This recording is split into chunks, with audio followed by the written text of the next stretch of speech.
మోకాళ్ల నొప్పులు, gas, gut health వంటి సర్వ రోగాలకు నివారణి అరుణ యోగా ఆముదం.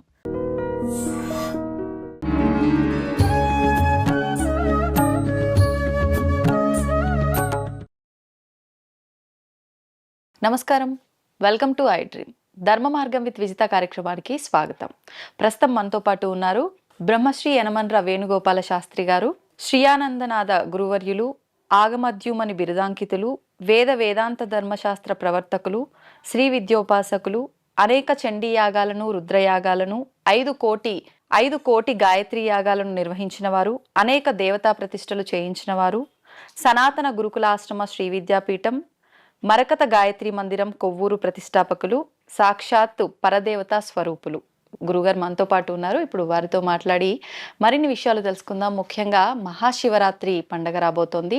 మనకు ప్రతి పండుగ కూడా ఒక్కొక్క విషయాన్ని మనకు తెలియజేస్తూ ఉంటుంది. మన ఆచార వ్యవహారాలు, సాంప్రదాయాలను కూడా మనకు కళ్ళకు కట్టినట్టుగా ఒక రకంగా ఈ పండుగ రూపంలో మనకు తెలియజేస్తుందనే చెప్పాలి. మరి అది ఒకప్పటి కాలంలో అనిపిస్తుంది. ఇప్పటి కాలంలో నిజంగా పండుగలు మనకు నిజంగా ఇవన్నీ నేర్పిస్తున్నాయా? అసలు ఎందుకు ఈ మార్పు వచ్చింది? ఈ పండుగ యొక్క గొప్పతనం ఏంటి? ఎందుకు జరుపుకుంటున్నాము? విశేషంగా పండుగలు మనకు ఎక్కువగా మనం పగటిపూట జరుపుకుంటూ ఉంటాము. ఈ శివరాత్రి అంటే పేరులోనే రాత్రితో కూడి ఉన్న ఈ శివరాత్రిని మనం రాత్రి సమయంలో జరుపుకుంటాము. మరి ఎందుకు జరుపుకుంటున్నాం? ఇలాంటి విషయాలు గురుగారితో మాట్లాడి తెలుసుకునే ప్రయత్నం చేద్దాం. నమస్కారం గురుగారు. గురుగారు, మనకి మరికొన్ని రోజుల్లో మహాశివరాత్రి రాబోతోంది. మహాశివరాత్రి గురించి మనం అంటే ప్రతి సంవత్సరం ఆచరిస్తున్నప్పటికీ ఎన్నెన్నో సందేహాలు ఉంటూ ఉంటాయి. ముఖ్యంగా పెద్దవాళ్ళు చెప్తూ ఉంటారు, జన్మకో శివరాత్రి అని చెప్పి అంటూ ఉంటారు. అసలు ఏంటండి జన్మకో శివరాత్రి? ప్రతి ఏడాది శివరాత్రి వస్తోంది, మహాశివరాత్రి. ప్రతి మాసంలోనూ మాస శివరాత్రి వస్తోంది. మరి ఎందుకు ఈ మాట అన్నారు? ఈ మాట అన్నారంటే ఏదో ఒక ఆంతర్యం ఉండే ఉంటుంది. దాని గురించి వివరించండి. వాగర్ధావివ సంపృక్తౌ వాగర్ధ ప్రతిపత్తయే జగతః పితరౌ వందే పార్వతీ పరమేశ్వరౌ. మన భారతీయ సంస్కృతిలో సంవత్సరం పొడుగుతా కూడా అనేకమైనటువంటి ఉత్సవాలు, పండుగలు, కొన్ని ఉపాసనాపరమైనవి, కొన్ని వ్రతపరమైనవి, కొన్ని జనసామాన్యం మొత్తానికి అందరికీ కుదిరి కలిసి వచ్చేటు, కొన్ని దేవతలకు మాత్రమే సంబంధించినవి, శక్తిపరంగా, విష్ణుపరంగా, శివపరంగా, వినాయకపరంగా, సూర్యపరంగా, సుబ్రహ్మణ్యపరంగా ఇలాగా పండుగలు నడుపుకుంటూ ఉంటాం. ఇది మన సంస్కృతి. అందులో విశేషమైనటువంటిది శివరాత్రి.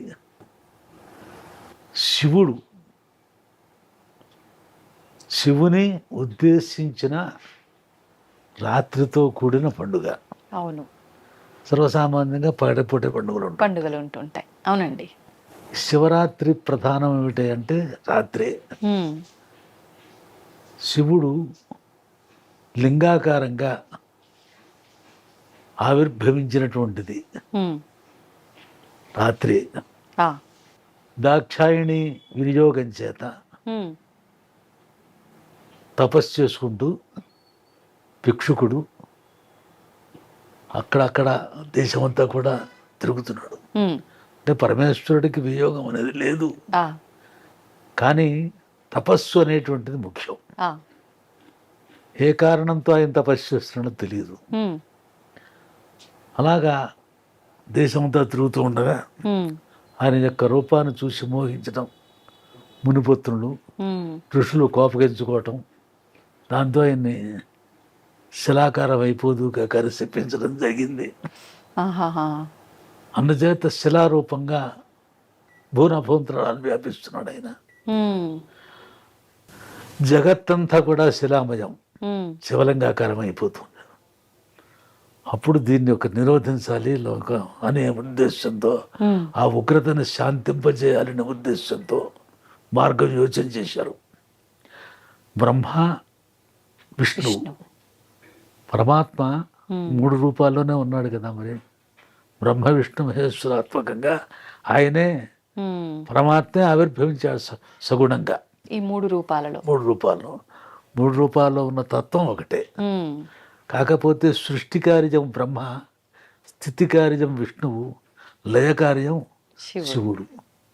ఈ బాధ్యతల్ని ఆయా ఉపాధులతో నడిపిస్తూ ఉంటారు. ఆ, జగన్నాటకం కనుక ఊర్ధ్వలోకాలకి బ్రహ్మ వెళ్ళటం, ఉమ్, అధోలోకాలకి విష్ణువు వెళ్ళటం ఒక నిర్ణయం చేసుకున్నారు. ఆ, ఇది పెరిగిపోతుంది బాగా లింగాకారం, మరి ఎక్కడ అంతుపట్టడం లేదు. సరే బ్రహ్మగారికి సాక్ష్యం చెప్తూ కామధేనువు, ఉమ్, కల్పవృక్షం, కేతకి సాక్ష్యం చెప్తామని వాళ్ళు చెప్పడం, ఆ, వాడు చూడలేదు, అగ్రహం ఎక్కడికి వెళ్తుందో తెలియలేదు, తెలియలేదు. కానీ చూసామని చెప్తా ఉన్నారు వాళ్ళు. ఉమ్, ఈ సాక్ష్యం చెప్పడం వల్ల బ్రహ్మ యొక్క శిరస్సుని ఖండించారని, గోవు ముఖంతో చెప్పింది కనుక గోముఖం చూస్తే దోషాలు చుట్టుకుంటాయని కనుక పృష్ఠభాగానికి పూజ చేయాలి, గోపూజ. ఆ, కేతకీ వృక్షంతో పూజ చేయకూడదని, ఉమ్, నకేతక్యా మహేశ్వరం అని ఒక శాపం వీటికి తగిలింది. విష్ణువు కూడా వచ్చారు, ఆయన ఎక్కడ అంతుపట్టలేదని చెప్పేసి కనుక ఆయన్ని రుద్రసూక్తములతో స్తవం చేస్తే ఉమ్, ఆయా ప్రదేశముల్లో లింగాకారంగా ఏర్పడ్డారని. ఆహా, ఆ కింద భాగం అంతా కూడా శివుడు, విష్ణువు, ఉమ్, పైన లింగాకారం శివుడు అని ఆహా, శాస్త్ర సమ్మతి. ఇది ఆవిర్భవించినటువంటి యొక్క దినం ఈ శివరాత్రి రోజున కనుక. ఉమ్, సర్వసామాన్యంగా జయంతులన్నీ కూడా అంతే. అవతరించినటువంటి సమయంలో రామ జయంతి, శ్రీరామనవమి అంటే రామ జయంతి, ఉమ్, ఉమ్, కృష్ణాష్టమి అంటే కృష్ణ జయంతి, వారు జన్మించినటువంటి యొక్క దినంలో వ్రతం చేసుకోమని. ఈ శివరాత్రి వ్రతం శివుడు లింగాకారంగా ఆవిర్భవించినటువంటి సమయం. ఉమ్, ఇది రాత్రి సమయం కనుక శివరాత్రి అని దీని ముఖ్యోద్దేశం అది. దేశం. అయితే ఆసేతు సీతనగా పర్యంతం శివరాత్రిని పాటించిన వాళ్ళు లేరు, అవునండి, చేస్తారు. చేస్తారు.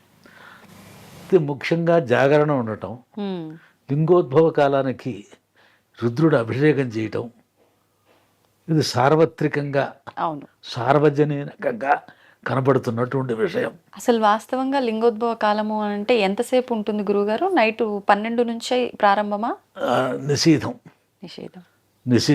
అర్ధరాత్రం అనమాట. ఉమ్, అదే ఒక రెండో యామం దగ్గర నుంచి నిషేధంగా లింగోద్భవ కాలం కిందకి వస్తుంది. ఉమ్, ఉమ్, మూడో యామం ప్రారంభం వరకు అనమాట. ఉమ్, ఉమ్, అయితే ఈ వచనాత్ ప్రవృత్తి, వచనాన్ నివృత్తి, ఉమ్, ఇది భక్తితో తెలిసినా తెలియకపోయినా చేసుకుంటే పూజా విధానం. ఆ, ఈశ్వర అభిషేక ప్రియశివ అని ఉంది కనుక ఒక్కొక్క దేవతకి ఒక్కొక్కటి ఇష్టం, ఉమ్, దాని చేతనే దేవత సంతృప్తి పడేది. అవును. గణపస్తర్పణ ప్రియ, లక్ష్మీ గణపతి ఆరాధన చేస్తే ఉమ్, చతురావృత్తి తర్పణ అని ప్రక్రియ ఉన్నది, ఆ, తర్పణ చేయాలి. ఆహా, స్తుతిప్రియో జనార్దన, ఉమ్, విష్ణు ఆరాధన చేయాలంటే ఎక్కువగా స్తోత్రాలు. స్తోత్ర. పన్నెదురాళ్వార్లు వారందరూ స్తుతులు చేశారు. ఆహా, ఆళ్వారు చేసిందంతా స్తుతే. ఉమ్, ఉమ్, ఉమ్, విష్ణువు స్తుతి చేత చేత. సంతోషిస్తారు. దుర్గా అర్చన ప్రియ, ఉమ్, ఎంత అర్చన చేస్తే అంత సంతోషిస్తుంది అమ్మవారు. ఉమ్, ఉమ్, యో న పూజయితే నిత్యం చండికాం భక్తవత్సలాం భస్మీకృత్వా అస్య పుణ్యాన్ని నిర్దహేత్ పరమేశ్వరి.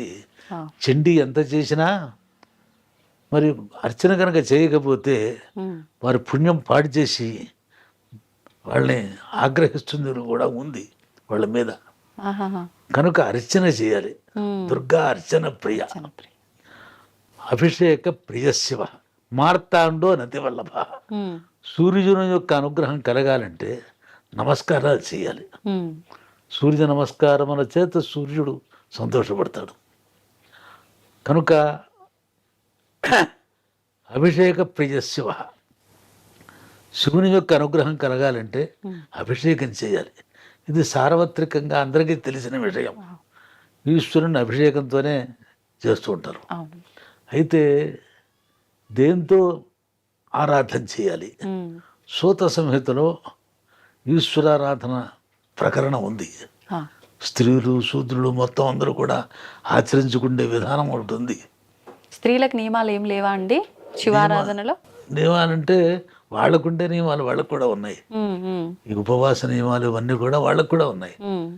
అంటే సాధారణంగా శివుడు లింగ రూపంలో కాబట్టి స్త్రీలు స్వామిని తాకకూడదు అని ఆరాధన చెప్పి చేయకూడదు అంటారు, కానీ అది చేయొచ్చు. చెయ్యొచ్చు. సూత సమేత ప్రమాణం ఉంది. నమ్మకం చమకం అని ఉన్నాయి మంత్రాలు. ఇవి అధికారం, అవి ఉదాత్తానుదాత్త స్వరములతో ఉంటాయి. స్వర నియమం ఉంది దానికి, అందరూ చేయలేరు కనుక అవును. దానికి శ్లోక నమ్మకం అని, శ్లోక రూపేణ నమ్మకం ఉంది. సూత సమేత ప్రమాణం. దీని ప్రకారంగా ఎవరైనా చేయొచ్చు శ్లోక రూపంలో. అందరూ శూద్రులు మొత్తం అందరూ కూడా చేసుకోవచ్చు. అంటే వీళ్ళకి వేదాధ్యయనాధికారం లేదు కనుక అది కూడా స్వరం వస్తే, స్వరం తేడా వస్తే తప్పు. స్వరం తేడా వస్తే తప్పు. స్వరం పలకాలంటే చాలా అభ్యాసం చేయాలి. వాస్తవం గురువుగారు. కేవలం ఆ మంత్రాలు తావన మాత్రంగా మంత్రాలు చదువుకుంటే స్వరం పట్టదు. అందుకోసమని శ్లోక రూపేణ వాళ్ళకి చెప్పారు. సూత సంహితలో కనబడుతుంది.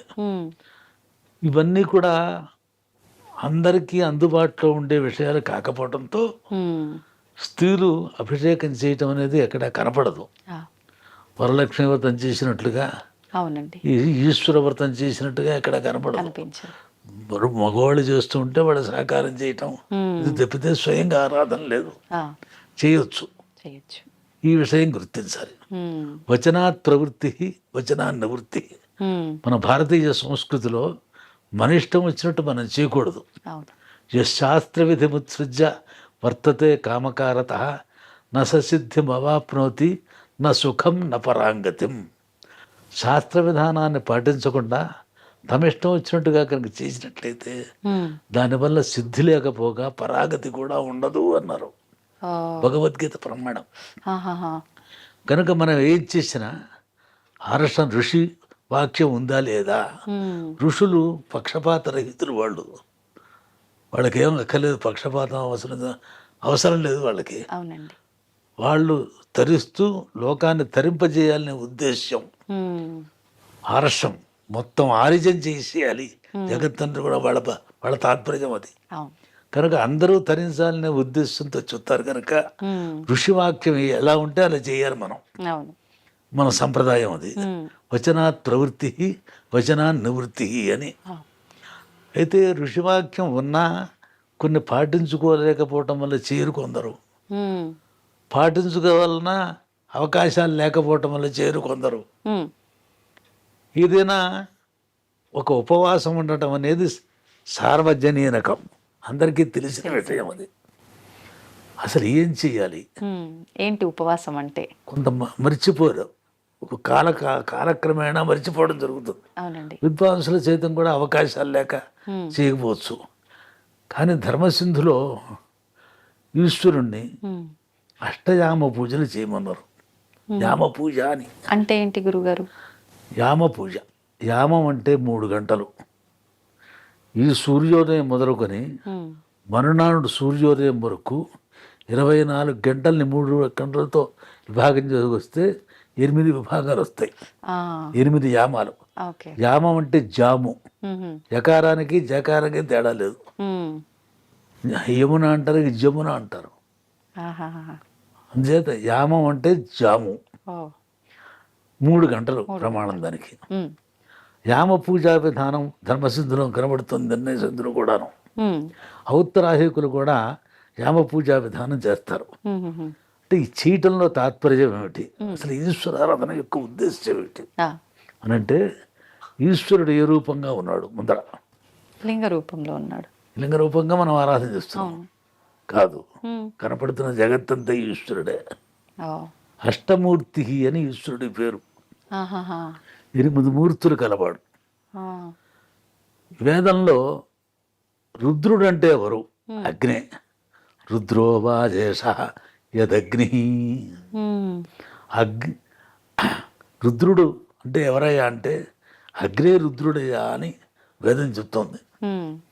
అగ్నికి శాంతతనువులు 8, ఘోరతనువులు 8.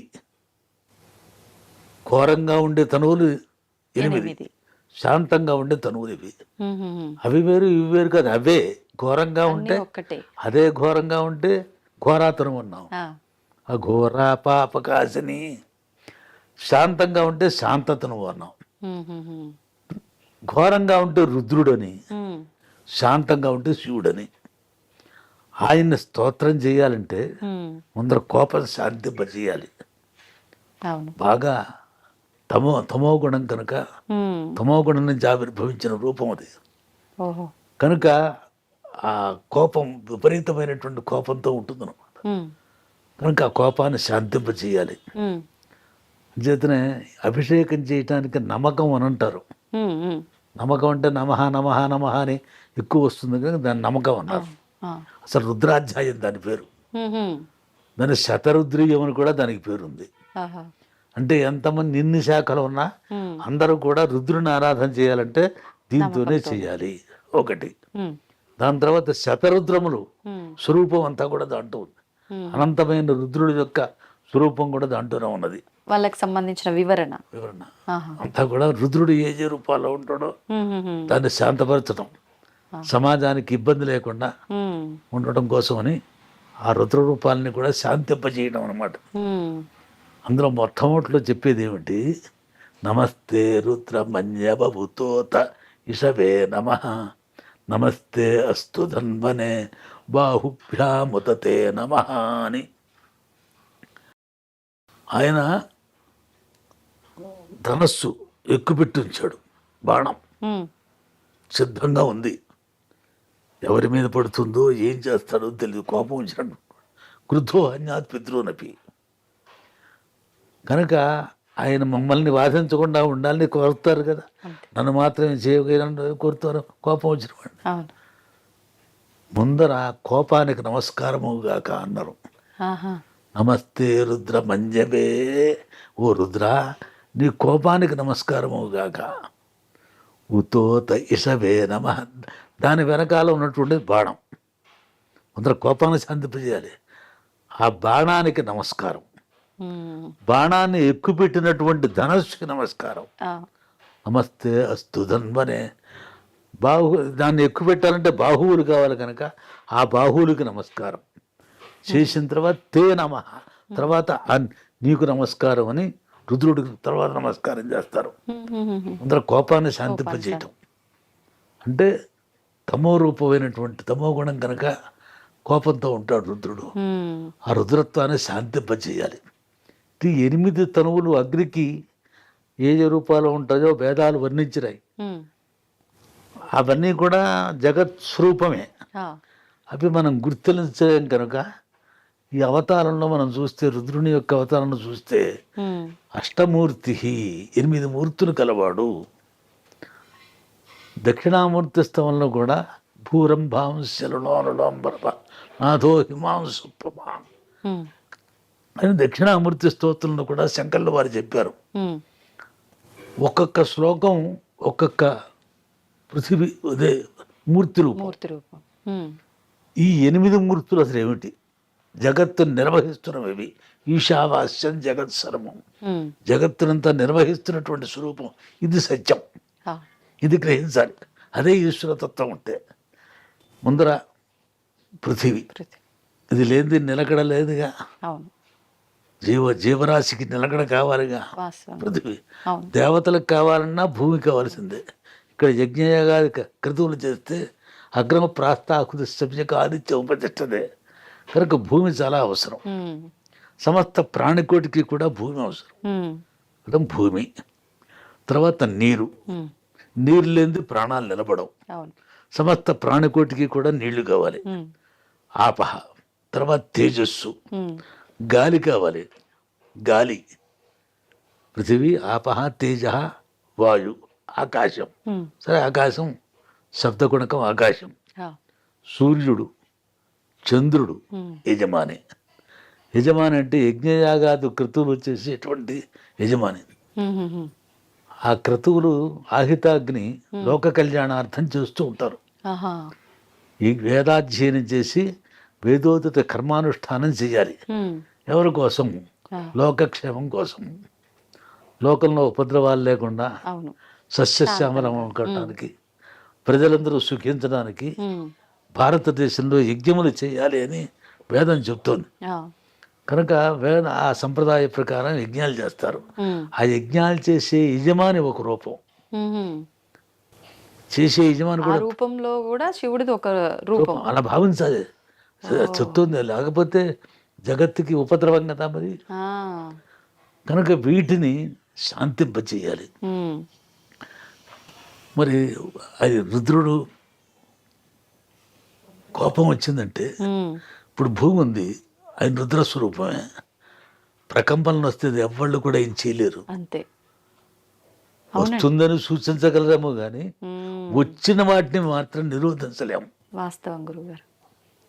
మరి దాన్ని ఆ ఉగ్రత్వాన్ని శాంతింపచేయాలి. ఉమ్, అలాగే భూమి ఆపహ, నీరు. సరే, నీరు గురించి మనం చూస్తూనే ఉన్నాం. సునామీ వచ్చి పడింది, జపాన్ అంతా కొట్టుకుపోయింది, ఉమ్, అవునండి. కార్లు కొట్టుకుపోయినాయి. ఉమ్, ఆ నీరు సామాన్యమైనటువంటి విషయం కాదు. అవును. నీరు ప్రాణాలు తీస్తుంది. ఉమ్, కనుక ఆ ఉగ్ర స్వరూపం శాంతింపచేయాలి. ఉమ్, నీటి యొక్క ఉపద్రవాన్ని శాంతింపచేయాలి. గాలి, ఉమ్, సరే, ప్రచండ గాలులు ఉప్పెన్లు వస్తున్నాయి, అవును, అవును. ఎవళ్ళు ఆపేయలేరు దాన్ని. లేరు. ప్రకృతి విలయ తాండవం చేస్తుంది అంతే. అంతే అంతే. తాండవం ఉమ్, విలయ శివ తాండవం, తాండవం. ఉమ్, శివుడి తాండవం. ఇలాగా సూర్యుడు, ఉమ్, సరే, ఆకాశం వికృత శబ్దాలు వచ్చి ఆ, భయంకరమైనటువంటి యొక్క ఉత్పాతాలు కలిగిస్తుంది అన్నమాట. దాన్ని శాంతింపజేయాలి. అసలు సూర్యుడు ఉమ్, అతి నీలలోహిత కిరణం ఆ, భూమి మీద సాక్షాత్తు పడ్డదంటే చాలా ప్రమాదం అది. సూర్యగోళంలో బిలాలు ఏర్పడతాయి, ఉమ్, కృష్ణ బిలాలు. అవి ఏర్పడితే చాలా ఉపద్రవాలు లోకానికి. ఆ, సూర్యుని యొక్క ఉగ్రత అదనమాట. ఆ, అందుచేత వాటిని శాంతింపజేయాలి. అది రుద్ర రూపం. చంద్రుడు ఓటది ప్రాదుర్భావ శక్తి. ఓటదులు బాగా మొలవాలంటే చంద్రకిరణాలు ప్రసరించాలి. అవును. మరి సంబంధం ఉంది, ఉమ్, అన్నిటితో కూడా భూమికి సంబంధం ఉంది. మరి ఆ చంద్రుని ఓషధి శక్తి ఉండాలి అంటే చంద్రుడిని ఆయన ఒకరి శాంతింపజేయాలి, యజమాని. అవును. ఈ 8 కూడా రుద్రమూర్తులు కనుక, ఉమ్, ఓ రుద్ర, నీ రుద్ర రూపాన్ని శాంతింపజేయి. ఉమ్, శివంబభూవ, నీ ధనస్సు శివం, ఆ, పవిత్రం. చివరికి అమ్ములు పొది కూడా శివం అవ్వాలి.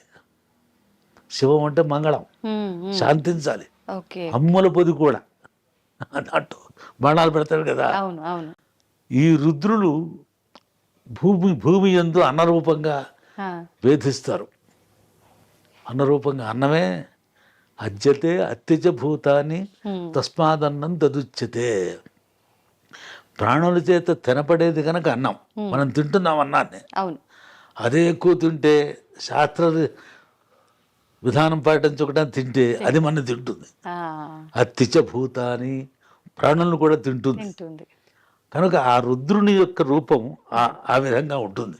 ఆహాహా. అన్న రూపంగా ఉంటుంది భూమి యందు. ఆ, అంతరిక్షమందు వాయు రూపంగా ఉంటుంది.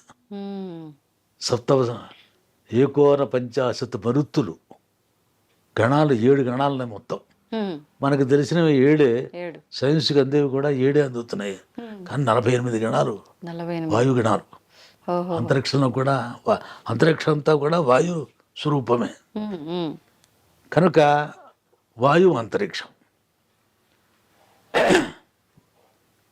ఇవన్నీ కూడా శాంతింపచేయాలి. ఉమ్, ఒక్కొక్క వాయువులు వచ్చినాయంటే విపరీతమైన విపరీతమైన గాలులు. గాలులు వస్తాయి.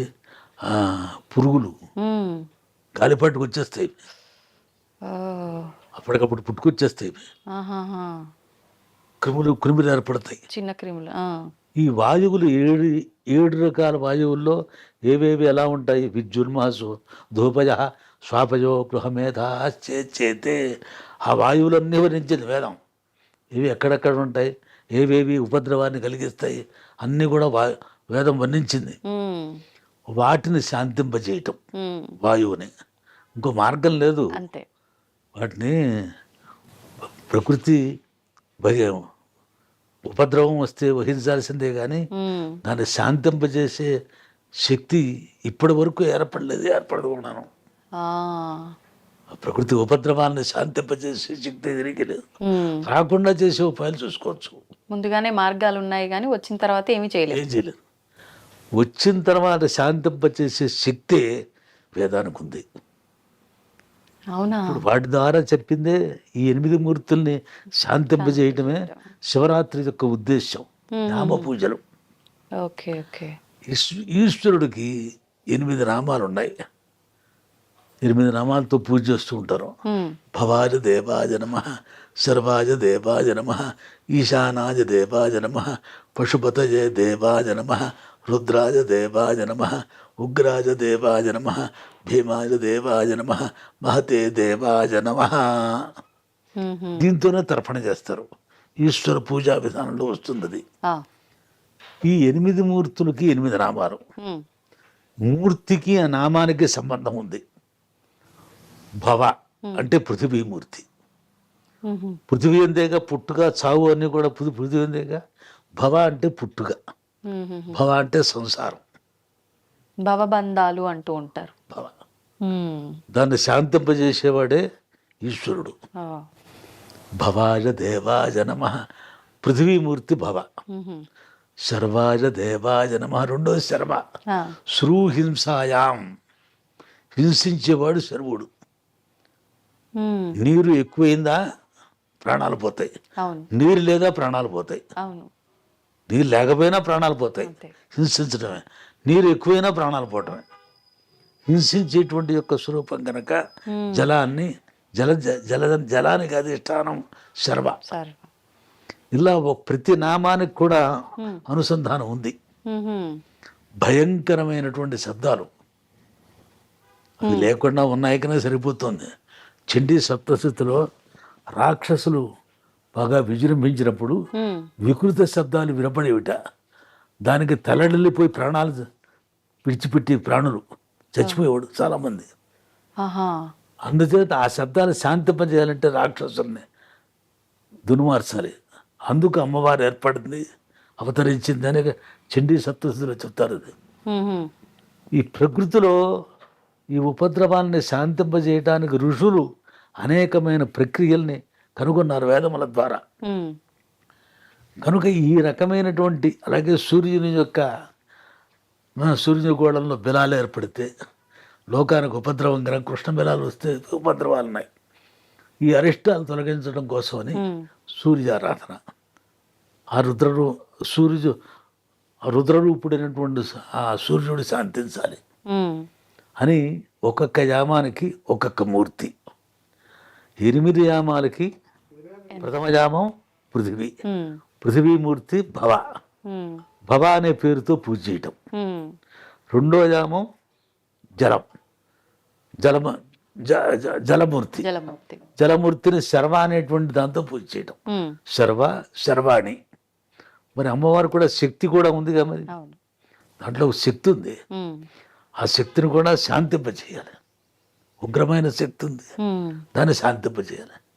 ఈ శివపార్వతులు రెండు కూడా శబ్దార్థంలాగా విడరాని సంబంధం రెండింటికి కూడా. జగద పితరవు వందే. తల్లిదండ్రులు అంటే ఏ రకంగానూ తల్లిదండ్రులు ఎలాగైతే వాళ్ళు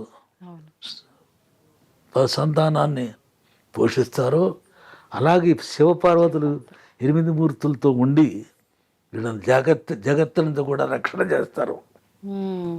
అందుచేత శివుని యొక్క రూపాన్ని, అమ్మవారి యొక్క రూపాన్ని కూడా శాంతపరచాలి. రుద్రం నుంచి శివ, రోదయతీతి రుద్ర, ప్రాణుల్ని తెల్లడింపచేసేటువంటి రూపం రుద్ర రూపం. శివ అంటే శాంతపరిచే రూపం శివ. ఆ రుద్ర రూపాన్ని శాంతపరచడమే శివరాత్రి యొక్క ఉద్దేశం. ఇలా యామ పూజలు ఈ సూర్యోదయం మొదలుకొని మన్నాడు సూర్యోదయం వరకు ప్రతి యామానికి ఒక్కొక్క మూర్తిని భావన చేసి దాని శ్లోక విధానం, పూజా విధానం కూడా ఉంది. ఇవి చేయమని ధర్మసింధులో కనబడుతుంది. అక్కడ 4 మూర్తులు కనబడుతున్నాయి. ఇక్కడ మొత్తం 8 మూర్తుల్ని ఆరాధన చేయమనే. ఇది మరుగుపడిపోయింది. అవును. ఇప్పుడు మీరు ఒక 2 మూర్తుల ఆరాధన గురించి చెప్పారు. ఇంకొక 6 మూర్తుల వివరణ ఆరాధన గురించి కూడా వివరించండి గురుగారు. జలం, జలం శర్వ, జలమూర్తికి రెండో యామం శర్వ. మూడో మూర్తి పృథివీ ఆపహ తేజ, తేజోమూర్తి. తేజోమూర్తికి భవాని దేవాయ మహేశ్వరాది ఈశాన, ఈశాన అని. ఈశానమూర్తి ఈశావాస్యం జగత్ సర్వం ఈశాన, జగత్తంతా ఈశనశీలం. ఈశనశీలం జగత్తు, వీళ్ళు వాళ్ళని కాదు, సమస్త ప్రాణికోటి కూడా ఈశనశీలం మీదే ఉంది. ఆ తేజో రూపంగా ఉంటుంది. అది అగ్ని కావచ్చు, ఇంకా ఇంకా అనేక రకాలు ఉన్నాయిగా. భూమి నుంచి వచ్చేటువంటి కూడా అగ్రరూపంగా వస్తే దహించేస్తుంది. మన మధ్య కోనసీమ అంతా కూడా గ్యాస్, అది విజృంభించగా చాలా మాత్రం చుట్టూ గిట్లు ప్రాణికోటి. అగ్ని ప్రమాదాలు, విద్యుత్, ఈ బాంబుకి సంబంధించి ఇవన్నీ దీనికి సంబంధించి అనుకోవచ్చు. ఇటువంటి ఉపద్రవాలు లేకుండా ఆ మూడవ యామంలో, రెండవ యామం, మూడో యామం తేజోమూర్తిని ఈశాన అనేటువంటి పేరుతో ఆరాధన చేయటం. తర్వాత నాలుగో మూర్తి, అప్పటికి సాయంకాలం 3 నుంచి 4 వరకు, అది 4వ యామం. 3 గంటలు కదా మరి. అది ఆకాశమూర్తి, వాయుమూర్తి. వాయువుకి పశుపతి. పశువులన్నీ కూడా వాయుదేవతాకం, వాయువు ద్వారానే ఉత్పన్నమైనవి పశువులు. వాయు శక్తితోనే వస్తాయి ఇవి. అంతరిక్ష దేవతలు పశువులన్నీ కలిసిపోయి వేదం చెప్తుంది. దాన్ని విసురుతుంటే విసురుతారు, విసురుతూ తిరుగుతుంటాయి అనమాట. పంటలతో వాటితో తూలుతారు అనమాట. వాయువస్థ వేదం చెప్తుంది. అన్ని కూడా లోకంలో జరుగుతున్న విషయాలే వేదం చెప్తున్నా కూడా. కానీ వేదం చెప్పేది పవిత్రమైనటువంటి రూపంలో, క్రియారూపంలో చెప్తుంది. జనసామాన్యంగా నడిచిపోతూ ఉంటాయి. కనుక వాయువు 4వ యామం, దానికి పశుపతి. వాయువులకి పశువులకి ఉంది కనుక పరమేశ్వరుడు పశువునాం పతి పశుపతి. పశువులంటే కేవలం జంతువులే కాదు, పశ్యంతీతి పశవ, కళ్ళతో మాత్రమే చూడగలిగినవి పశువులు. పశ్యంతి జ్ఞానచక్షుష, జ్ఞానచక్షుస్సుతో చూసిన వాళ్ళని పశువులు అనరు. పశుపాశ విమోచని, ఈ ప్రాకృతికమైనటువంటి యొక్క రూపాలు మాత్రమే చూడగలిగినటువంటి, అంటే అవిద్య ఏర్పడుతుంది, అహంకారం, యథార్థం తెలియదు. ఇదంతా కూడా శాంతింపజేయాలంటే పశుపాశాన్ని తొలగించాలి. ఆ పశుపతి కనుక పశుపాశాన్ని తొలగింపజేస్తాడు ఆ మూర్తి ద్వారా. వాయుమూర్తిని ఆరాధన చేస్తే అవి కాకుండా కృమికీటకాలు వాయువుల ద్వారా ఏర్పడితే కనుక అవి కూడా శాంతిస్తాయి. దాని తర్వాత ఇంకా చాలా విషయాలు ఇందులో వస్తాయి. ప్రజలకి ప్రాణికోటిని తల్లడింపజేసే విషయాలు వాయువు ద్వారా చాలా ఉన్నాయి. వాటన్నింటినీ కూడా శాంతింపజేస్తుంది అనమాట. ఇప్పుడు ఆ మధ్యకాలంలో కరోనా వచ్చింది కదండి, అంటే ఈ స్వామి ఆగ్రహంతో ఉండటం వల్ల ఇలాంటి గాలి ద్వారా వచ్చే వైరస్లు ఇలాంటివి వచ్చినాయి అనుకోవచ్చు అంటారా? అర్థమైంది. ఎందుకంటే ఆ ప్రకృతి స్వరూపమేగా, జగత్తంతా కూడా విశ్వ స్వరూపమే. అవును. అది ఉగ్రత చెందినప్పుడు ఇటువంటి ఉపద్రవాలు వస్తూ ఉంటాయి. దాన్ని శాంతింపజేయాలి. ఔషధులతో శాంతింపజేయచ్చు. ఇది చేసినా మరి చూడాలంటే తిరుపతి దేవస్థానం వారు వేలపారాయణ చేయించడం, ఎన్నెన్నో ఆ కరోనా సంబంధించినటువంటి మంత్రాలు యోగ వాసిష్ట మాటలో చూసి ఆ జపాలు చేయించడం చేశారు కనుక లోకం అంతా చాలా మాత్రం శాంతించింది. అది కేవలం వైద్య విషయమే కాకుండా ఇదేం మూఢనమ్మకం కాదు, యథార్థం. అది ఏ ప్రకృతి ఉపద్రవం వస్తుందని చెప్పేసి ఉంటుందో వేదం, దాన్ని శాంతింపజేసే విధానం కూడా దాంట్లో చెప్పారు. అదే పరమేశ్వర ఆరాధన ఉంటారు. అదే పరమేశ్వర ఆరాధన పెట్టుకోవడం అనేది ఒక మూఢనమ్మకం అని దానికి పేరు పెట్టారు. కానీ న్యాయంగా మూఢనమ్మకం కాదు, అది యథార్థమే. చేయవలసిన విధానంలో చేయాలి. ఏదైనా ఔషధ చికిత్స కూడా ఉమ్. చేయవలసిన విధానంలో చేస్తేనే ఫలిస్తుంది. అంతే అండి. ఇష్టం వచ్చినట్టు చేస్తే ఫలించదు. అవును. అలాగా ఈ వాయువులు ఉమ్. ఇవన్నీ అది కూడా కరోనా కూడా వాయువు సంబంధంగానే వచ్చింది. ఉమ్. దానికి ఆరాధన చేయాలి. ఆ. అటువంటి వాయు సంబంధమైనటువంటి విషయాలన్నీ ఉమ్. శాంతించాలంటే ఆ యామంలో వాయువుని పూజించాలి. పశుపతి. పశుపతి. 5వది ఆకాశమూర్తి ఉమ్. భీమ. పశుపతయే దేవ. రుద్రుడు. ఆహాహా. రోదయతీతి రుద్ర. ఇంత విపరీతమైనటువంటి శబ్దాలు, ఉమ్. పిడుగులు విడుగులు వస్తున్నాయి. అవును అవును. అన్నీ ఆమె తట్టుకోలేరు. ఉమ్. పిడుగులు శబ్దం పడితే భయపడిపోతారు. భయపడతారు. అది ఇంకా పడితే ఇంకా చెప్పనేక్కర్లేదు. అవును. ఉగ్రరూపం అది, అంతరిక్ష నుంచి వస్తాయి. ఆ. ఇవే కాకుండా వికృత శబ్దాలు కూడా మనం వింటలేదుకున్నా సరిపోతుంది.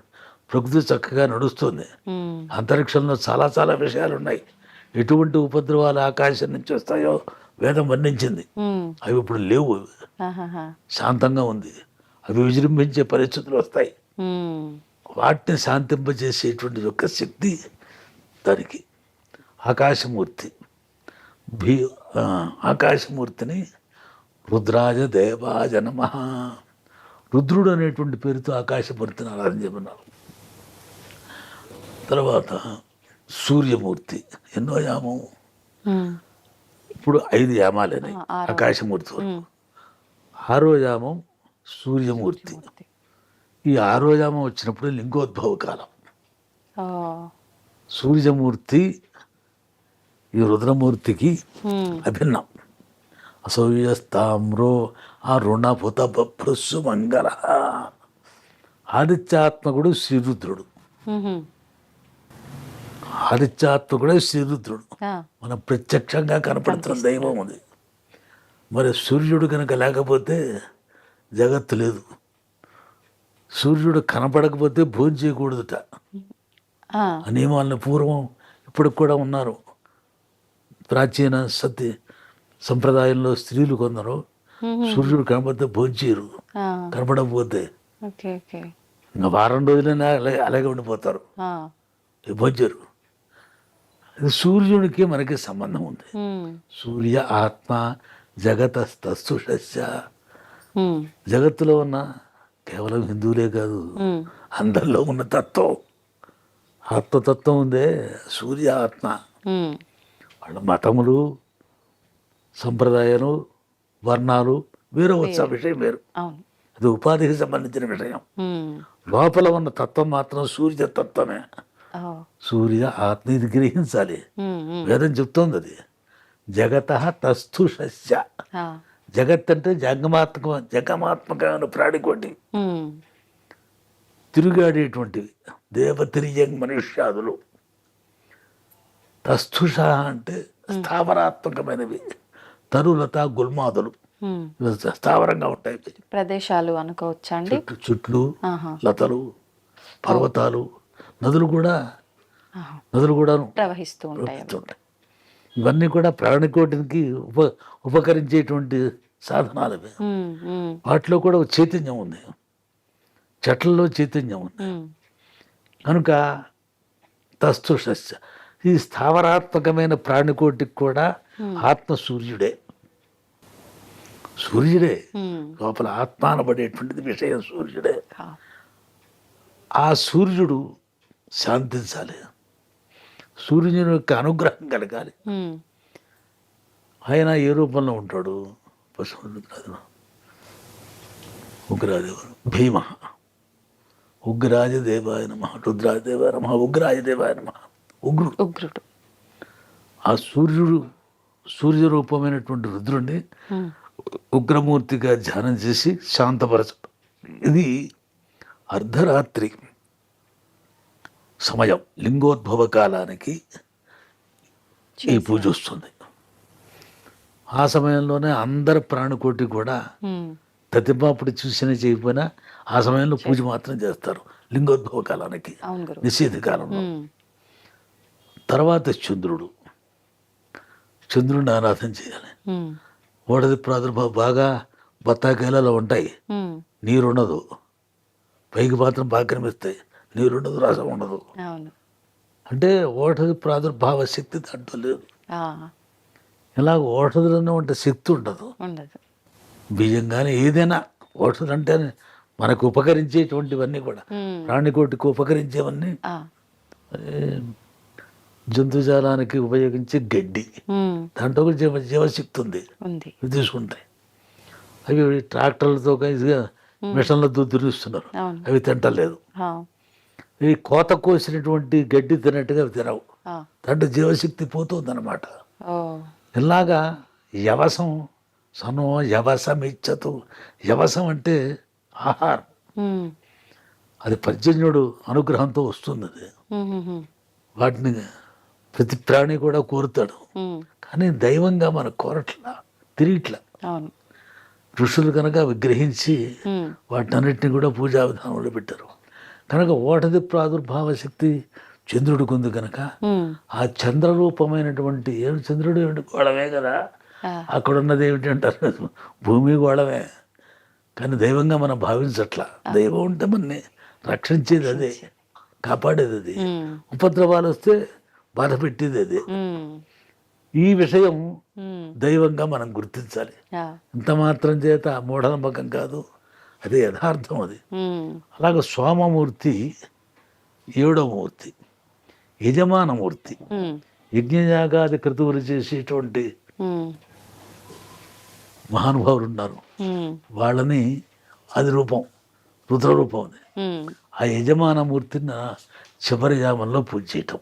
ఆహా, అలాగా సూర్యోదయం వరకు కూడా మొత్తం శివరాత్రి 8 యామాల్లో ఆరాధన చేయటమే. అయితే ఇటీవల చాలా చోట్ల ఈ విషయం తెలిసిన తర్వాత దాని యొక్క ఆవశ్యకతను గుర్తించి ఉమ్, మహాశివరాత్రి రోజున అనేక సార్లు, సుమారుగా ఒక 40-50 సంవత్సరాల నుంచి చేస్తున్నాం. అలాగా లోకక్షేమార్థము, ఉమ్, అందరూ సుఖంగా ఉండాలి, ఉండాలి. లోకం క్షేమంగా ఉండాలి. అవునండి. తప్పు పని చేయట్లేదుగా, మంచి పని చేస్తున్నాం. చేసేటువంటిది శివరాత్రి రోజున ఉమ్, ఈ రకమైనటువంటి ఆరాధన కనుక చేసినట్లయితే ఈ ప్రకృతి అంతా కూడా ప్రశాంతంగా మొత్తం అంతా ఉంటుంది. ఇదేగా. ఉమ్, ఈ నీరు, గాలి, అవును. వెలుతురు, ఆకాశం, సూర్యుడు, చంద్రుడు, యజమాని, ఉమ్, మొత్తం జగత్తంతా నిర్వహించేవి ఇవే. ఆ, ఇదే ఈశ్వర స్వరూపం. ఉమ్, దాన్ని ఈశ్వరుడుగా మనం గ్రహించట్ల. గ్రహించట్లేదు. గ్రహిస్తే ఒక పవిత్ర భావం వాటి ఎందు ఉంటుంది. అవును. దాని తర్వాత వాటిని జాగ్రత్తగా ఉపయోగించుకోవడం జరుగుతుంది. స్వామి మళ్ళీ లింగ రూపంలో కూడా మీరు అన్నట్లు మీరు చెప్పిన ఆ అగ్నితత్వం ఈ రూపాల్లో కూడా ఒక్కొక్క క్షేత్రంలో ఒక్కొక్కలాగా పంచభూత లింగాలుగా కూడా పంచభూత లింగాలు ఆవిర్భవించారు. ఉన్నాయి. ఉమ్, ఇక్కడ పంచభూత లింగాల్లో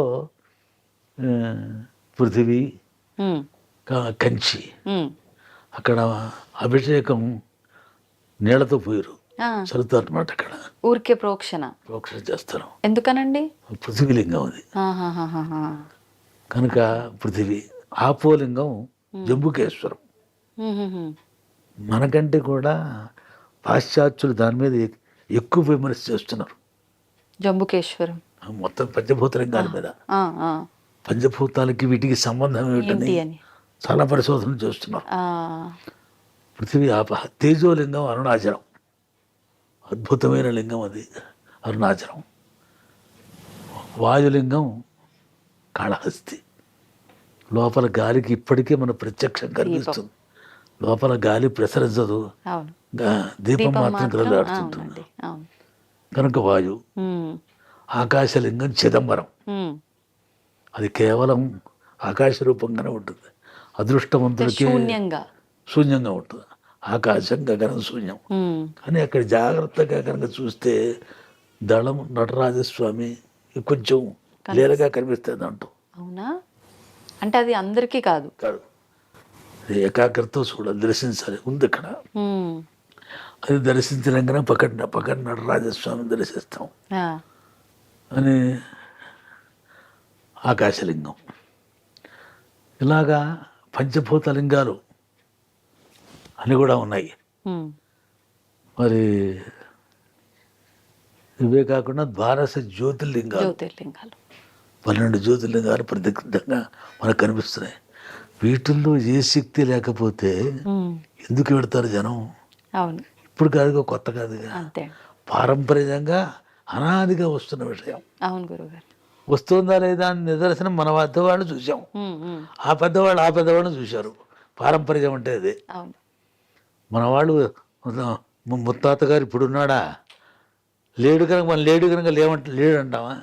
ఆయన లేకపోతే వీడు ఎక్కడున్నాడు? అంతే కదా. అదే వ్యక్తి.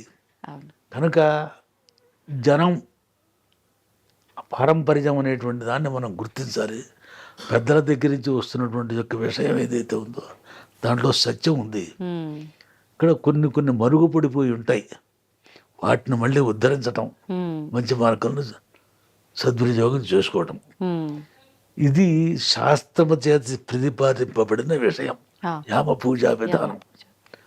ఇవన్నీ శక్తి లేకపోవటం వల్ల, అవకాశం లేకపోవటం వల్ల వాళ్ళకి చేసుకోవాలంటే చేసేవాళ్ళు, చేయించేవాళ్ళు కావాలి. చేసేవాళ్ళు కావాలి. అది దొరకపోవటం వల్ల భక్తుడిని ఎంత చేసినా భక్తి ప్రధానం. మోక్ష సాధన సామగ్ర్యాం భక్తిరేవ గరీయసి. భక్తి లేకపోతే ఇవన్నీ వృధా.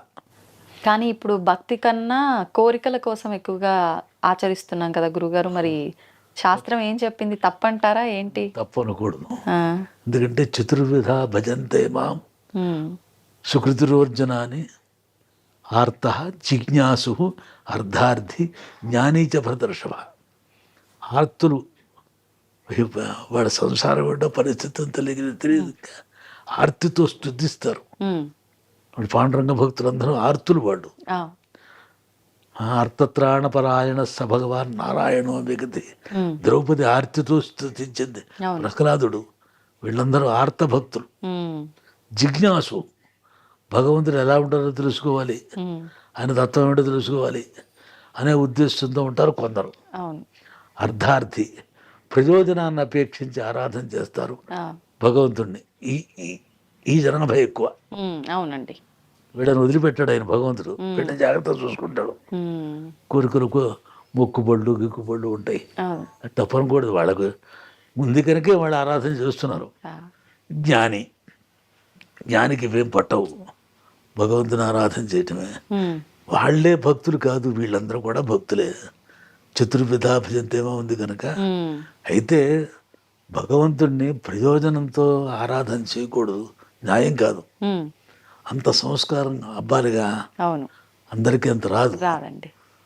మరి రాని వాళ్ళకి వాళ్ళని కాదనకూడదు మనం. వాళ్ళు పూజ చేస్తున్నారు, కోరికతోనే చేస్తున్నారు, సత్యమతం చేస్తున్నారు, ఇచ్చేస్తున్నాడు. సత్యస్వరూపం గ్రహించాడా? వాడేం గ్రహించరా. కానీ చేయకపోతే నష్టం అనే విషయం గ్రహించాడు, చేస్తున్నాడు, దానికి ఒప్పుకోవాలి. అది కూడా భక్తి కిందకే వస్తుందా? అంటే చేయకపోతే ఏదో దోషము అనుకుని చేసే వాళ్ళది కూడా భక్తి. ఇది ఆర్తో జిజ్ఞాస, ఆ కోవకు వస్తారు. అది అర్థార్థి అనే కోవకు వస్తారు అన్నమాట. వాళ్ళని నిందించలేదు, తీసేయలేదుగా. వాళ్ళని జాగ్రత్తగా చూసుకుంటా భగవంతుడు. పైగా భగవంతుడు వాళ్ళు చాలా జాగ్రత్త చూస్తాడు. ఈ జనమే ఎక్కువ, కోరికతో వెళ్ళే జనమే ఎక్కువ అని. అంత మాత్రం చేత దాన్ని కాదనకూడదు. వాళ్ళు కూడా భక్తి చేస్తున్నారు. మరి వాళ్ళు తరచుగా ఇప్పుడు కాకపోతే ఎప్పటికైనా వాళ్ళలో ఒక సంస్కారం ఏర్పడుతుంది. భగవంతుని ఆరాధన చేసేది చిత్తశుద్ధి కోసం చేయాలి, మనోనైర్మల్యం కోసమని భగవంతుని ఆరాధన చేయాలి. కానీ ప్రయోజనాన్ని అపేక్షించి, ఐహిక ప్రయోజనాన్ని అపేక్షించి చేయకూడదు. ఇప్పుడు చేసేదే ప్రయోజనం కోసం. మళ్ళీ అందులో కూడా ఏ కోరిక తీరాలో దానికి తగ్గట్టుగా ఒక ద్రవ్యము అని చెప్పి, ఈ ద్రవ్యంతో అభిషేకం అయితే ఇలా అని చెప్పి, ఇది శాస్త్రం చెప్పిందా గురుగారు? శాస్త్రం చెప్పింది. అంటే చెరుకు రసంతో ఒక ఆరాధన చేస్తే ఇలా అని, ఇలా చెప్పిందా? చెప్పింది. అంటే వాళ్ళకి మందాధికార ప్రవృత్తి, గుణజిహ్విగా న్యాయం అని. చేదు మందు తీసుకోవాలంటే తీపి ఏదైనా పెట్టాలి. ఓ పటికి బెల్లం ఉందనుకోండి, ఆ మందు తీసుకుంటాడు. గుణజిహ్విగా న్యాయం అని. స్వర్గం ఉంది అంటే యజ్ఞం చేస్తాడు. స్వర్గకామో జజేత అని. స్వర్గం ఉందా లేదా? ఉంది, ఆ విషయం వేరు. కానీ నిస్వార్థంగా చేయటమే ముఖ్యోద్దేశ్యం. ఉమ్. ఎవరు అందరూ అలా ఉండరు కదా, అవును. నైష్కర్మ్య సిద్ధిగా ఉండరు. ఉమ్. కోరికలతో ఉండరు, చాలామంది కోరికలతోనే చేస్తారు. చేస్తారు. అవునండి. కనుక మందాధికారి ప్రవృత్తిగా చెప్పింది కానీ అది యథార్థమే, ఆ. సందేహం లేదు. వాళ్ళు లింగార్చన చేసినప్పుడు లింగాలు చేస్తారు మట్టితో. దాంట్లో ఈ పచ్చకర్పూరం కలిపి చేస్తే ఈ ఫలితం ఉంది, ఆ. శత్రు సంహారం, ఇటువంటివి కూడా ఉన్నాయి దాంట్లో. ఉమ్, ఉమ్, అలా యథార్థంగా ఆ ఫలితాన్ని కూడా అనుభవిస్తున్నారు. ఉమ్. లేకపోతే చేయరు, ముందుకనగా చేస్తున్నారు. ఆ. అవి తప్ప అంటే తప్పు కాదు, ఆ. ఆ రూపేణ ఆరాధన చేస్తున్నారుగా. కానీ ఏది చేసినా తన స్వార్థం కంటే 10 మంది సుఖించాలి ఉమ్. అని ఉత్తమ సంస్కారం అది, అవును. లోకక్షేమార్థం చేయటం. ఇప్పుడు శివారాధన చేస్తే మృత్యు దోషాలు కూడా తొలగిపోతాయి అంటూ ఉంటారు. అంటే మన తలరాతలో మన ఆయుష్ ఇంత అని నిర్ణయించి ఉన్నప్పుడు నిజంగా శివారాధన చేయటం వల్ల దాన్ని మనం ఇంకా ఎక్కువ అంటే పొడిగించుకునే అవకాశం నిజంగా ఉంటుందంటారా? అంటే మార్కండేయుడు ఉదాహరణ కూడా మనకు ఒకటి ఇస్తూ ఉంటారు. అవునవును. అసలు పరమృత్యువు అని ఉంది, అపమృత్యువులు ఉన్నాయి. అపమృత్యువులు ఉమ్. అరుణంలో 4 రకాల మృత్యువులు వర్ణించారు. ఆ. అహుమాహు పరం మృత్యుం, ఆదిత్యుడే పరం మృత్యువు. ఉమ్. వాయువు వల్ల వచ్చే మృత్యువు, ఔషధుల వల్ల వచ్చే మృత్యువు, ఉమ్. జీర్ణకోశం నశించడం వల్ల వచ్చే మృత్యువు, ఆహా. 4 మృత్యువులు. ఇప్పుడు ఔషధ శక్తి పనిచేయదు, లోపల ఇది లేకపోతే, ఇది రోగ నిరోధక శక్తి లేకపోతే అవును. ఏం చేస్తా, ఇమ్యూనిటీ ఉమ్. నశించిందంటే ఇంకా ఔషధాలు పనిచేయబడితే మనం మృత్యు వస్తుంది కదా, అవునండి. దాని నుంచి తప్పించుకోవచ్చు ఉమ్. ఈశ్వరార్థం చేసి. ఆ. అలాగే జఠరాగ్ని మందగించటం వలన మృత్యు వస్తుంది. ఉమ్. దాన్ని శాంతింపజేసే శక్తి విధానం కూడా ఉంది దీంట్లో, ఉమ్. ఆ మృత్యువుని తప్పించుకోవచ్చు. ఉమ్. అలాగే ప్రాణశక్తి క్షీణిస్తుంది, ఆ. వాయువు, దాన్ని ప్రక్రియలతో ఆ మృత్యువుని సంపాదించుకోవచ్చు. ఉమ్. ఇవన్నీ కూడా ఈశ్వరారాధనతో ఉమ్. ఈశ్వరుడు మృత్యువులు కూడా మృత్యువైన ఓ. కలస్వరూపం కదా ఈశ్వరుడు. మృత్యువును కూడా మింగేసే మృత్యువు శివుడు అనా? శివుడు ఆ. ఆయన అధీనం కనుకనే మార్కండేయుని రక్షించాడు ఆయన. ఉమ్. మరి ఆయన చేయవలసిన పని ఆయన చేశాడు. అవును. యముడు దానికంటే అధికారం ఆయన కనుక ఉమ్. యముడు చేసిన దాన్ని అది ప్రాణాలు తీసుకెళ్ళడానికి వీలేదని చెప్పేసి నిరోధించాడు. పరమృత్యువును కూడా నిరోధించారు. ఉమ్. మృత్యువుని తప్పించుకోవడం అందరికీ సాధ్యమయ్యే విషయం కాదు. ఆ. అది జన్మాంతర సుకృతి విశేషం కావాలి, యోగ సాధన కావాలి. ఉహుం. ఈ అపమృత్యువులు అనేటువంటివి ఏవైతే ఉన్నాయో వాటిని తప్పించుకోవచ్చు శాంతి ద్వారా. ఉమ్. అపమృత్యు ఉంటారు దాన్ని. ఇప్పుడు వెళుతూ ఉంటారు, రోడ్డు మీద యాక్సిడెంట్ కొట్టుకుపోతారు. అవును. ఆ వెళ్ళటం కొన్ని తప్పిదాలు ఉన్నాయి. ఉమ్. వీడు బయలుదేరే సమయానికి ఏదో వర్జమో దుర్ముహూర్తమో పాడో యమగండమో ఉంటే ఉమ్. వాడి ఏం చేసినా ప్రాణాలు దక్క వాడికి. ఆహాహా. అవి చూసుకోకుండా బయలుదేరుతారు. అది ఎప్పుడు వస్తుందో తెలియదు. ఇవన్నీ కూడా అపమృత్యువులు ఇవి. ఉమ్. అవి రాకుండా భగవంతుడిని ఆరాధన చేస్తే వాటిని తప్పించుకోవచ్చు. ఉమ్. అంత పరిస్థితి రాకుండా రక్షిస్తాడు. రక్షిస్తా. ఉన్నాయి, అది ప్రత్యక్షంగా నిరూపణ చేయాలంటే ఉన్నాయి కూడాను. ఆ. లేకపోలేదు. ఒకసారి లింగార్చన చేస్తున్నాం అక్కడ ఉమ్. గరివిడిలో. ఆ. బ్రహ్మాండమైనటువంటి తుఫాను వచ్చి పడుతుంది. జ్యోతిర్లింగార్చన పెట్టాం. ఉమ్.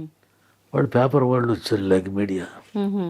ఏమంటే ఒక చెంప నుంచి ఉప్పెన కొట్టుకుపోతుంటే దీపాలు పెట్టి నిలుస్తాయా అని అడిగాడు. నువ్వు ఉప్పెన వస్తుందని సాయంకాలం చూస్తుందని చెప్తున్నారు, ఉమ్. మీరేమో ఈ పని చేస్తున్నారు. అంతమంది సముద్రం ఒడ్డున ఈ సిబ్బంది అంతా కాపలా కాస్తున్నారు, మీరేమిటి ఇలా చేస్తున్నారు అని ఉమ్. ప్రజల్ని మోసగిస్తున్నారు అన్నారు. మనం ఆహా. మోసగించలేదు బాబు, దీని డబ్బేం సంపాదించట్లేదు, ఆ. అవి శాంతించాలనే చూస్తున్నాము. ఆ. ఇవన్నీ అవకాశవాదం ఉన్నారు. ఆహా. ఇంకా పట్టుదల వచ్చింది. మీరు కనుక నిజమైన మనుషులైతే ఉమ్. ఇవాళ తప్పిపోతుంది, వచ్చి పేపర్లో రాయండి. ఉమ్. ఈయన చెప్పాడు తగ్గిపోయిందని రాయి, తగ్గుతుంది.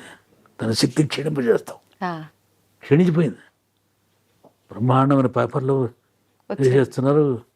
వీళ్ళందరూ సిబ్బంది అంతా అక్కడే ఉన్నారు. ఆ. ఇక్కడ దాటుతుంది, అక్కడ దాటుతుంది అన్నారు. ఎక్కడ దాటి శక్తి క్షీణించిపోయింది ఉమ్. అని చెప్పేసి రాశారు. ఉమ్. ఉమ్. ఇంత ఉపద్రవం అనేది పాడులేదు. శుభ్రతగా నడిచిన జ్యోతిలింగార్చన మరి రాజారుగా నిరూపణ చేస్తాం. ఇలాగా జలోపద్రవం అప్పుడు కూడా ఇలాగ పట్టుదల వచ్చింది. నీళ్లు నిండిపోయినాయి, ప్రత్యక్షంగా చూశారు జనం. ఉమ్. అవి దీపాలు వెలిగినాయి. ఉమ్. వర్షంలో అంత తడిసిపోయినా దీపాలు వెలిగినాయి. అంటే ఇవన్నీ కూడా ఆయన స్వరూపమే కనుక అవును.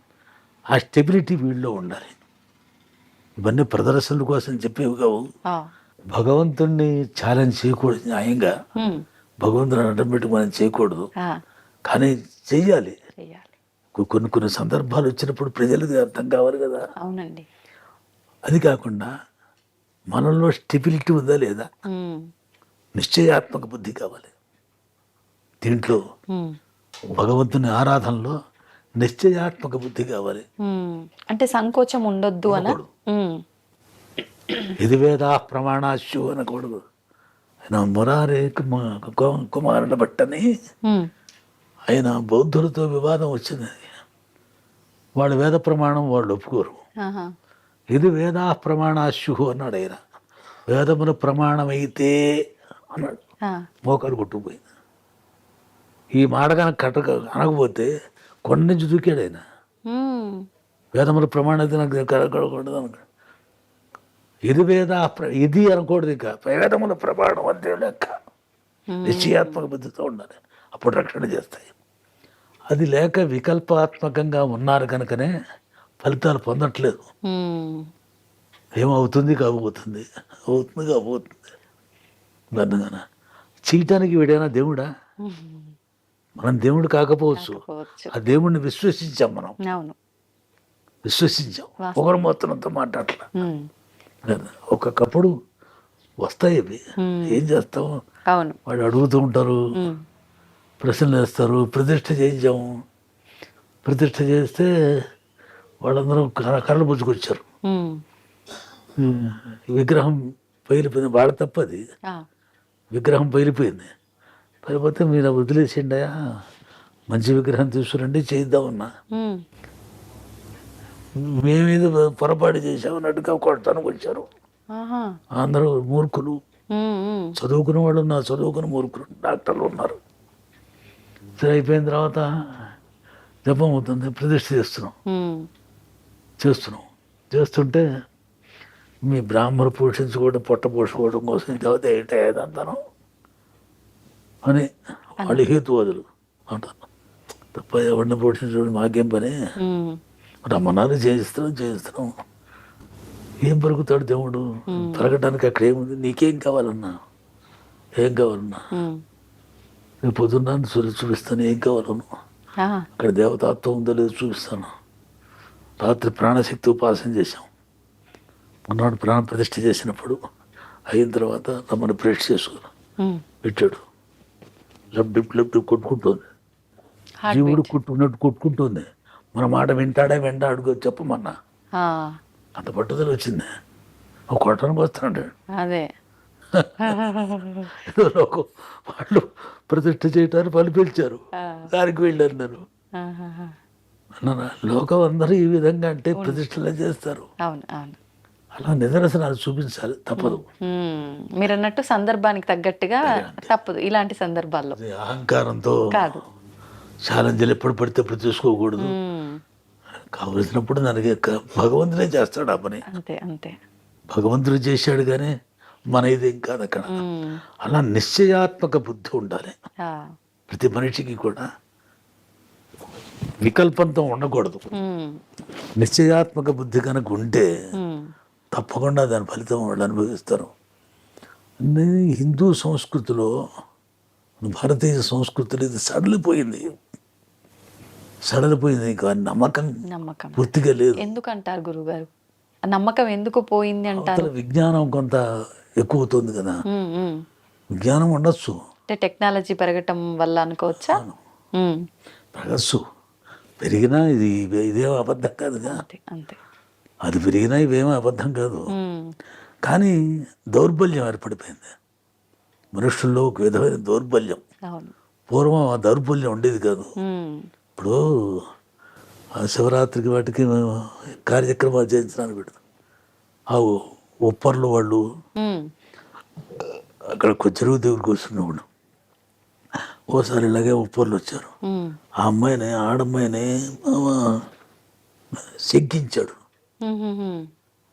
శంకించాడు భార్యని. శంకిస్తే నూనెలో చేయి పెట్టాలి. చేయి పెడితే వాళ్ళు తప్పు చేయలేదు అని వాళ్ళ ఉద్దేశం. అక్కడ చూస్తున్నాం మేము. స్నానం చేయడానికి వెళ్ళాం అనమాట. అక్కడ చెరువుకి స్నానం చేసి అక్కడ కాలుతున్న సలసలా కాకుతున్న దాంట్లో చేయి పెట్టారు. పెట్టింది కేవలం లేదు. ప్రత్యక్షంగా చూసాను. చేయగలమా ఆ పని మనం? నేను చేయగలనా?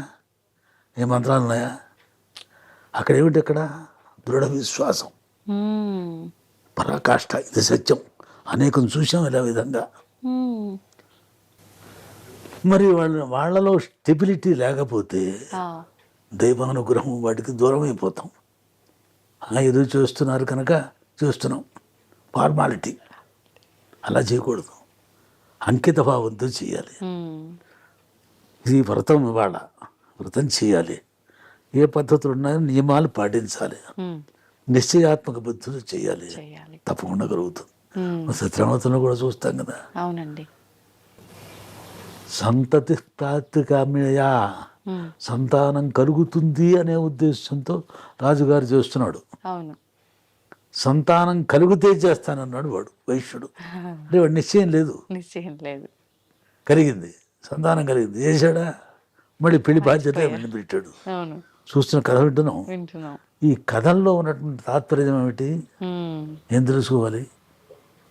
నిశ్చయాత్మక బుద్ధి కావాలి.